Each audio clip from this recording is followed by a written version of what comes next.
വാർത്തകൾ തുടർന്നു. കാസർഗോഡ് പടന്നക്കാട് 10 വയസ്സുകാരിയെ തട്ടിക്കൊണ്ടുപോയി പീഡിപ്പിച്ച കേസിലെ പ്രതി പിടിയിൽ. ആന്ധ്രയിൽ നിന്നാണ് പ്രതി പിടിയിലായത്. പ്രതിയുമായ അന്വേഷണ സംഘം കേരളത്തിലേക്ക് തിരിച്ചു. അർജുൻ ഹേമ വിശദാംശങ്ങളുമായി. അക്കാര്യത്തിൽ പോലീസിന് കൃത്യമായ സ്ഥിരീകരണമായോ അർജുൻ?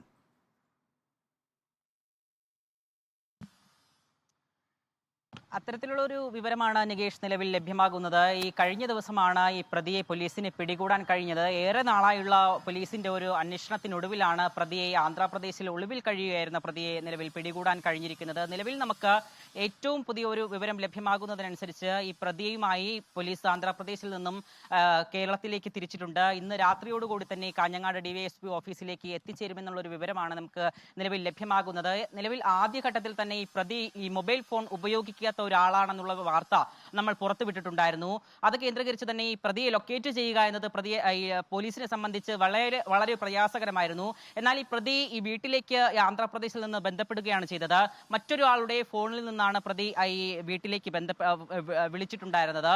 അതിൽ ഈ ടവർ ലൊക്കേഷൻ കേന്ദ്രീകരിച്ച് നടത്തിയ പരിശോധനയിൽ ആ ഫോണിന്റെ ഉടമയെ കൃത്യമായി പോലീസ് അന്വേഷിച്ച് കണ്ടെത്തുകയും തുടർന്ന് അയാളോട് നടത്തിയ ഈ ചോദ്യം ചെയ്യലിന് ശേഷമാണ് പ്രതിയിലേക്ക് പോലീസ് എത്താൻ കഴിഞ്ഞതെന്നാണ് നമുക്ക് നിലവിൽ ലഭ്യമാകുന്ന വിവരം. ഇനി പ്രതിക്ക് വേണ്ടിയിട്ട് പ്രതിയുമായി കൂടുതൽ ചോദ്യം ചെയ്യലിന് പോലീസ് ആവശ്യമുണ്ട്. കാഞ്ഞങ്ങാട് എത്തിയതിനു ശേഷമാകും അതിലേക്കൊക്കെ പോലീസ് കടക്കുക എന്നാണ് നിലവിൽ അറിയാൻ കഴിയുന്നത്. ആദ്യഘട്ടം തന്നെ ഈ സംഭവവുമായി ബന്ധപ്പെട്ടുകൊണ്ട് ആദ്യഘട്ടം മുതൽ ഒരു CCTV ദൃശ്യം പുറത്തു വന്നിട്ടുണ്ടായിരുന്നു.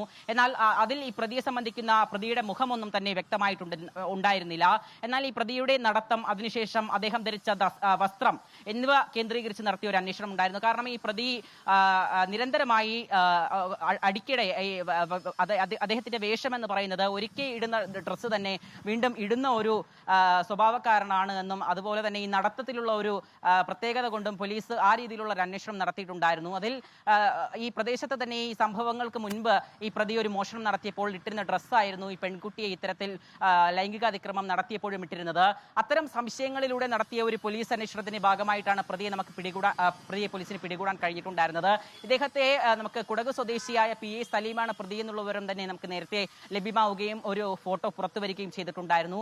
അതൊക്കെ കേന്ദ്രീകരിച്ച് നടത്തിയ ഒരു അന്വേഷണത്തിനൊടുവിൽ പ്രതി വീട്ടിലേക്ക് വിളിക്കുകയും ചെയ്തിട്ടുണ്ടായിരുന്നു. അതിൽ നടത്തിയ അന്വേഷണത്തിനൊടുവിലാണ് ഇപ്പോൾ പ്രതിയെ പിടികൂടാൻ പോലീസിന് കഴിഞ്ഞിട്ടുള്ളത്. നിലവിൽ പ്രതിയുമായി അന്വേഷണ സംഘം കേരളത്തിലേക്ക് തിരിച്ചിട്ടുണ്ട്. ഇന്ന് രാത്രിയോടുകൂടി തന്നെ കാസർഗോഡ് എത്തിച്ചേരുമെന്ന വിവരമാണ് പോലീസ് പങ്കുവയ്ക്കുന്നത്. നികേഷ്. അർജുൻ ഹേമയാണ് വിശദാംശങ്ങൾ നൽകിയത്.